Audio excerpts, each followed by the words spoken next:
Olá, pessoal! Hoje falarei com vocês sobre variação linguística. Primeiramente, nós temos que saber que a língua muda, a língua varia, e isso é natural em se tratando de língua, certo? E que o objetivo da escola é ensinar uma variedade linguística chamada norma padrão, né? Também ensinar uma variedade linguística chamada norma padrão, mas principalmente ensinar a ler, a escrever cada vez melhor, né? Apropriando-se de vários registros, apropriando-se da norma padrão e conhecendo melhor a linguagem como um fenômeno amplo, ok?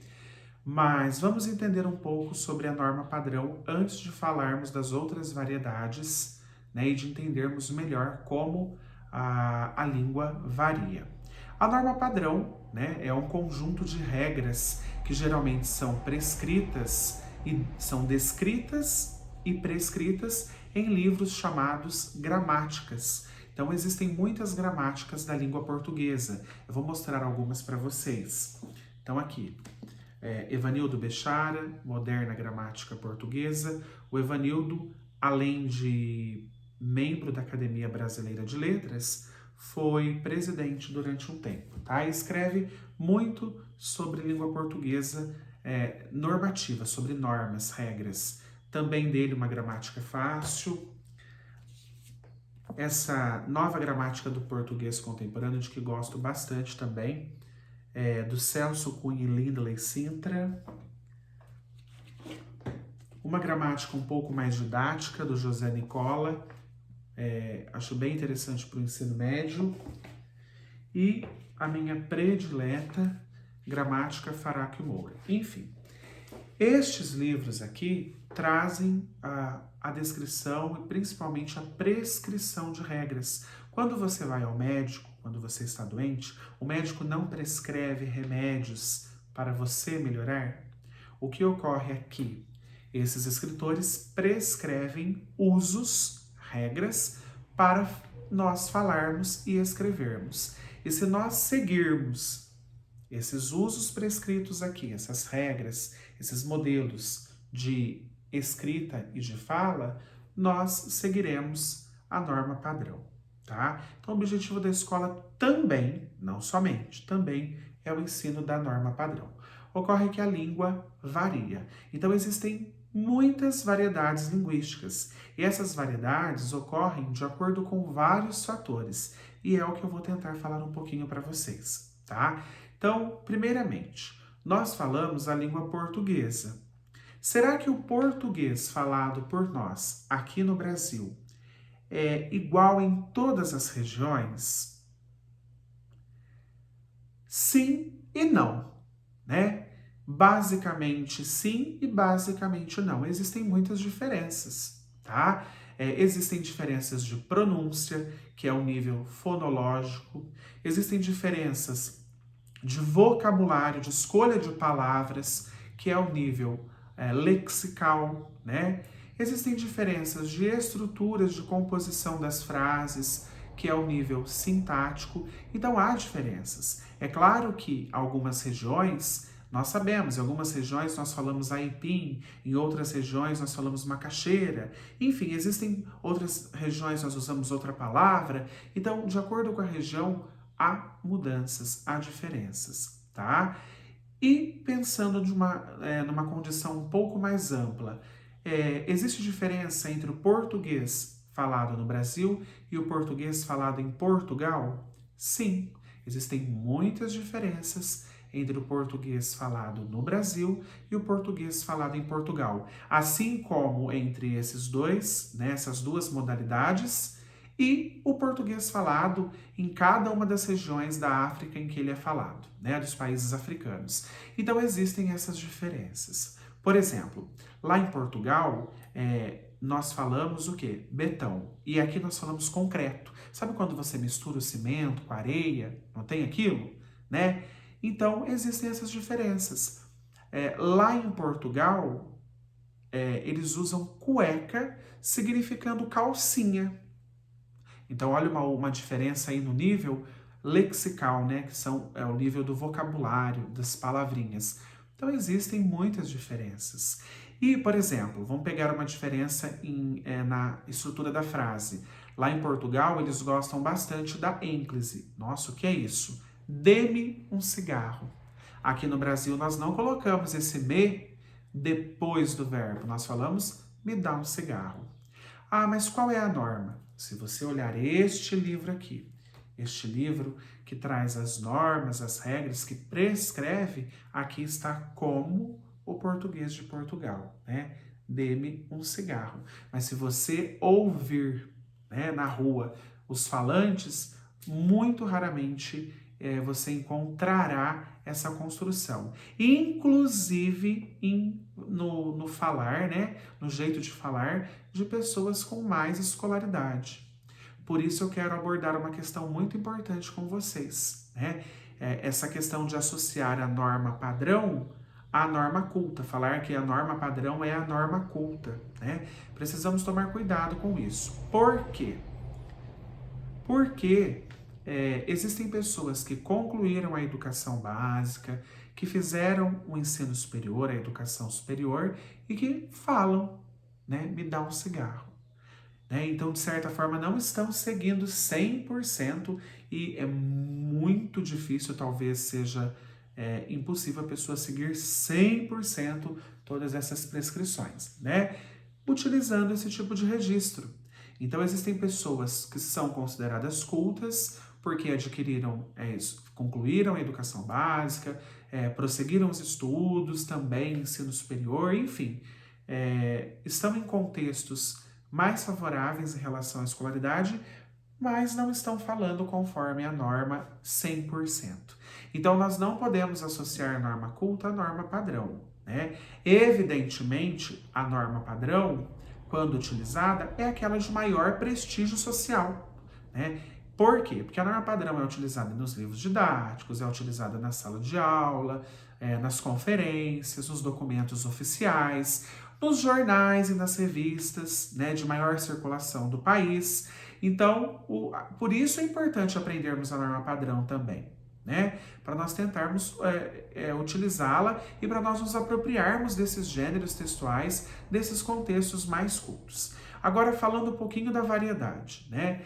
Então, o que ocorre com as variações? Então, existem variações geográficas, de uma região para outra, como a gente falou, do português de Portugal para o português do Brasil, assim como para o português falado nos locais da África. Aqui no Brasil mesmo, existem diferenças, né? Como nós já sabemos. Também existem diferenças de acordo com o papel social, né? Se há mais escolaridade, se há menos escolaridade, e aí surge uma questão bastante interessante e que precisa ser comentada, que é o preconceito linguístico. Muitas pessoas demonstram o preconceito linguístico, que esconde um preconceito social. Então, por exemplo, eu tenho escolaridade, vou dar um exemplo, e não falo, por exemplo, nós fez, nós comeu. Eu falo nós fizemos e nós comemos, porque eu conheço a concordância verbal, eu conjugo o verbo. Mas, de repente, ali num contexto, eu digo assim, ó, eu vi ele ontem. E eu acredito que eu estou falando de acordo com o padrão e que sou culto, né? Tenho escolaridade.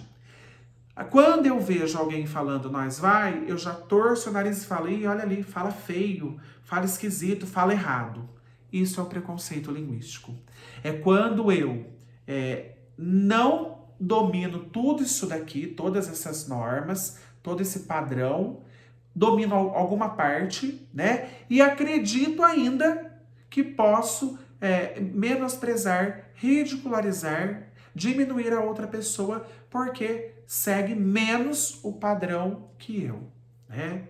Então nós precisamos tomar cuidado. Quando isso ocorre, nós chegamos num estágio de preconceito linguístico, né? Que é um preconceito social. A pessoa se considera melhor que a outra socialmente falando, né? É claro que a língua envolve papéis sociais, né? É claro que, por exemplo, um advogado, no exercício de sua função, vai ter que utilizar uma linguagem mais próxima do padrão, muito próximo ao padrão, né? Tentando utilizar o máximo possível o padrão, a norma padrão. É claro que quando eu estou numa conversa com o meu amigo, eu vou utilizar um registro informal, certo? Então eu posso me valer de informalidades e essa é um outro tipo de variação, né? A variação de registro. Existem registros formais e existem registros informais ou coloquiais que são mais próximos da fala, né? De uma linguagem ou de uma língua mais espontânea, sem precisar se preocupar com as formalidades, né, que estão relacionadas ao padrão, certo? Então, quando nós falamos em língua também, nós temos que ter a noção de situação de comunicação. De acordo com a situação comunicativa, nós vamos utilizar determinado registro. Então, se eu, professor Alex, né, participo de uma reunião com o diretor da minha escola, participo de uma reunião séria, né, lá com o pessoal da diretoria de ensino, eu vou utilizar um registro formal. Se eu, professor Alex, estou conversando com a minha amiga professora Luana, com a minha amiga professora Tatiana, por exemplo, no dia a dia, eu posso utilizar uma situação, um registro informal. A minha língua é mais espontânea nesses casos. Deu para entender? Então existe a variação de registro, existe a variação regional, existe a variação, essas variações sociais, de acordo com os níveis de escolaridade, quem tem mais escolaridade, quem tem menos escolaridade. Então seria muito cruel, por exemplo, você abordar uma pessoa e falar, você está falando errado, não é assim, fazer uma correção totalmente autoritária e nada fraterna, nada caridosa, para uma pessoa que não pode estudar como você pode estudar hoje, certo? Então não seria interessante esse tipo de correção linguística ou correção gramatical. Até mesmo porque você tem que levar em consideração esses fatores e o contexto de comunicação, a situação comunicativa. Então, para nós fecharmos aqui a nossa ideia, existem variações linguísticas, né? Aqui no interior, né, onde vivo, nós utilizamos muito as variações regionais, o chamado dialeto caipira, né? Quem nunca ouviu uma pessoa falando assim, ó, você a lembra, né? Você a lembra? Colocando esse azinho que aqui na norma, aqui no padrão, não existe. É você se lembra disso, né? Não você a lembra. Quem nunca ouviu o que os linguistas chamam de prótese? Você colocar algumas coisinhas em algumas palavras. Todo mundo já ouviu, né? Construções desse tipo. Quem nunca ouviu uma concordância assim, ó, nós vai, né? Quando aqui no padrão está nós vamos. Então a questão é a seguinte: nós temos que, na escola, aprendermos o padrão, né? Conhecermos o padrão. E na nossa vida, no nosso cotidiano, nós temos que utilizar essas variedades, entender essas variedades, entender o porquê delas, né? Por que elas ocorrem, se o fator é regional, se o fator é social, né? Se o fator é a situação de comunicação, é o momento em que a pessoa está se comunicando, o interlocutor permite, o contexto permite, é mais formal, é menos formal. Tudo isso vai nos ajudar a entender melhor a língua. E, para concluir, não nos esquecermos de que é natural. A mudança é algo natural. A língua varia, a língua muda, né? As variedades ocorrem e para os linguistas, que são os estudiosos da linguagem, né? A língua varia sim e não existe uma mais culta e uma menos culta, né? Eles não consideram usos bonitos, usos feios, né? O que está aqui é bonito, o que não está é feio e dói os ouvidos. Não, eles não pensam assim. Eles descrevem porque são fenômenos linguísticos, né? Então, quando você escuta alguém falando assim, inglês, eu vou ter aula de inglês hoje, né? Eu conheço a Dona Frávia, que troca aí o L pelo R. Isso ocorre, não ocorre? Então você não vai falar, nossa menino, isso não existe. Claro que existe. Se ele está falando, existe. Não está hoje aqui, ó, nesses livros que eu apresentei a vocês, que são as gramáticas. Mas, se alguém está falando, existe essa variedade, né? Mas ela tem que falar assim?